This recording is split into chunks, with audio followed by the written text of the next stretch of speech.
కామారెడ్డి జిల్లా కేంద్రంలోని KRK sunshine charitable trust ఆధ్వర్యంలో స్కిల్ డెవలప్మెంట్ సెంటర్లో మహిళలు tailoring, mehndi designing, spoken English, beautician, computer ట్రైనింగ్లో ఉత్తీర్ణత పొందిన వారికి సర్టిఫికేషన్ కార్యక్రమం నిర్వహించారు.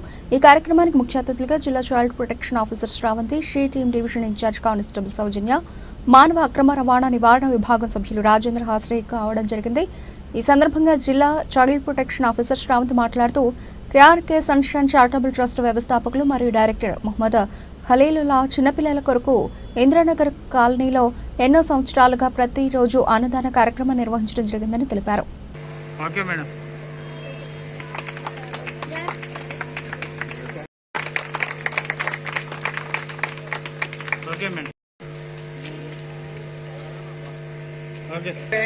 वो अभी सीख लिए, जो काम करते हुए भी हमारे पास सीख लिए हुए हैं.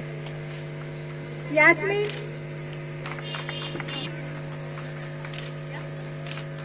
आयशा सिटी,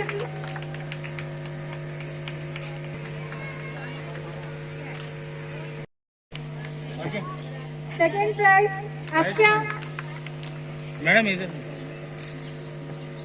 ओके अच्छा रहा है.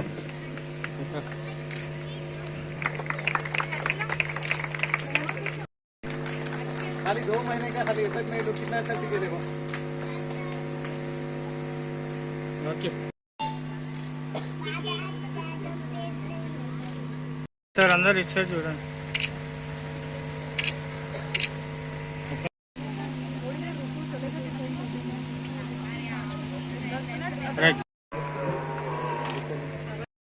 उनकी फैमिली को भी सपोर्ट कर सकते थे.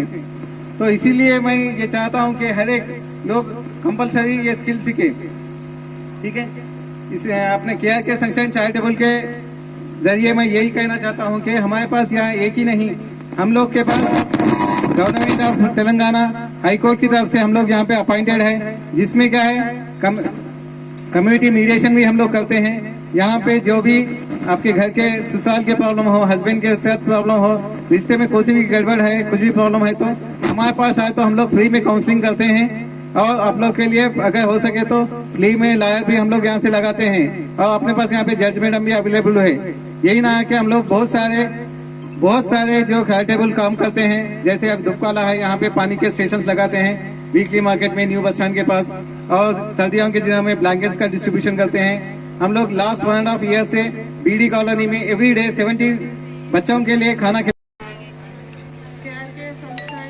చారిటబుల్ ట్రస్ట్ ఖలీలుల్లా గారు మాకు గత 3-4 సంవత్సరాల నుండి తెలుసు.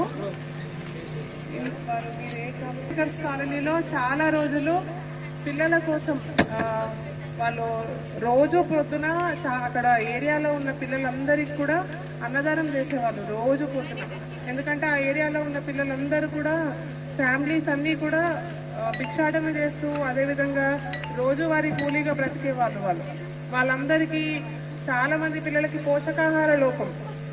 పోషకాహార లోపం ఉండడం గుర్తించి వాళ్ళకి రోజు పొద్దున న్యూట్రిషియస్ ఫుడ్ సప్లై చేశారు. దానికి చాలా అభినందనీయం సార్. అదేవిధంగా ఈ సమ్మర్లో చాలా మంది ఆడవారికి టైలరింగ్, అదేవిధంగా బ్యూటీషియన్, మెహందీ, అదేవిధంగా స్పోకెన్ ఇంగ్లీష్ ఇంతమందిని ఎంపవర్ చేయడం అంటే అది సామాన్యమైన మహిళలను ఎంపవర్ చేయడం వల్ల ఒక కూడా ఎంపవర్ అవుతుంది. వాళ్ళ పిల్లలు కూడా చదువుకుంటారు, వాళ్ళు అన్ని రంగాలలో మంచిగా వృద్ధి చెందుతారు. ఈ ప్రోగ్రామ్ అరేంజ్ చేసి మమ్మల్ని పిలిచి ఇక్కడ మీ అందరినీ కలవడానికి అవకాశం ఇచ్చినటువంటి తల్లిలోచన గారికి నా ధన్యవాదాలు. Thank you. చేసి మమ్మల్ని పిలిచి ఇక్కడ మీ అందరినీ కలవడానికి అవకాశం ఇచ్చినటువంటి తల్లిలోచన గారికి నా ధన్యవాదాలు. Thank you. ఓకే, నా పేరు సౌజన్య, నేను షీ టీమ్ కానిస్టేబుల్ని, కామారెడ్డి డిస్ట్రిక్ట్ మొత్తానికి ఇన్ఛార్జ్. దాంతోపాటు కామారెడ్డి సబ్ డివిజన్లో ఎక్కడ ఏ ఇష్యూ అయినా కానీ నేను ఏ ప్రాబ్లం వచ్చినా నేను సాల్వ్ చేస్తా. మనకి ఆడవాళ్ళకి ఇప్పుడు ఇంత ఫెసిలిటీ ఉంది, ఒకప్పుడైతే ఏ ఫెసిలిటీస్ లేవు. ఉన్నాయా? ఏమీ లేవు. ఎప్పుడైనా ఎంత చదివినా ఆడపిల్ల అంటే ఆడపిల్ల వంటింట్లోనే చేయాలి అనే ఒక థాట్ ఉండేది. కానీ ఇప్పుడు మనకు వచ్చిన గవర్నమెంట్ తో పాటు ఎన్జిఓ సంస్థలు కొన్ని ఇట్లా మెహందీ అనేసి, మిషన్ అని, ఇంకా చాలా రకాలుగా మనకు ఆర్థిక పరంగా చాలా హెల్ప్ చేస్తుంది. దాంతో పాటు హెల్ప్ చేయడంతో పాటు మనం కూడా ముందుకు వస్తున్నాం. మహిళలు ముందుకు వస్తున్నాం. ఒకప్పుడు వెనుక అబ్బా వద్దులే 10 మందిలో వెళ్ళాలంటే అవసరమా మనకి, ఆడపిల్ల అవసరం, ఆడ అబ్బాయిలు ఉన్నారు అనుకొని వెనుక అడిగేసేది. కానీ ఇప్పుడు అలా లేరు. అన్ని రంగాల్లో అబ్బాయిలతో సమానంగా ఉన్నామా లేదా? ఉన్నాం, ఖచ్చితంగా ఉన్నాం. ఇంకా ముందుకెళ్ళాలా. ఎంత ముందుకెళ్ళినా ఏదో ఒక దగ్గర తడబాటైతే ఉంటుందండి ఖచ్చితంగా, అవునా లేదా? అయితే ఎలా ఉంది అంటే మాకు వచ్చే కేసెస్ లో ఒకటి చెప్తా నేను. చాలా మంది మేడం మాకు చాలా కాల్స్ వస్తున్నాయి మేడం, నైట్ టైం లో కాల్ చేస్తున్నారు, వేధిస్తున్నారు అని అంటున్నారు. వాడెవడో పనికి మాలినోడు కాల్ చేస్తే ఆ కాల్ కట్ చేసేసి బ్లాక్ లో పెట్టండి, అవునా లేదా? ఇప్పుడు నాకు ఒక కంప్లైంట్ వస్తుంది, నాకు ఒక కేసు వచ్చింది, నేను మాట్లాడే ఆడపిల్లని, నాకంటే పెద్దవాళ్ళు మీరు మాట్లాడే ఆడవాళ్ళే కదా, మరి ధైర్యంగా మాట్లాడాలి కదా.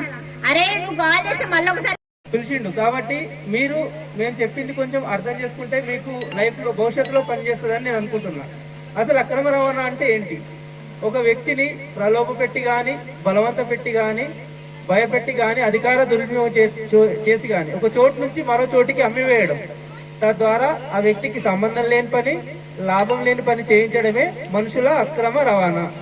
అంటే ఈ వ్యక్తి ద్వారా వాళ్ళు డబ్బులు ఎక్కువ సంపాదిస్తారు. కాబట్టి వాస్తవానికి ఈ అక్రమ రవాణా ఎవరు చేసే అవకాశం ఉంటది? ఫస్ట్ పేదరికంలో ఉన్న వాళ్ళు, నాకు తెలిసి మనందరం అనుకుంటున్నా. నిరుద్యోగులు మనమే, నిరక్షరాస్యులు మనమే అయి ఉంటాం అని అనుకుంటున్నాం.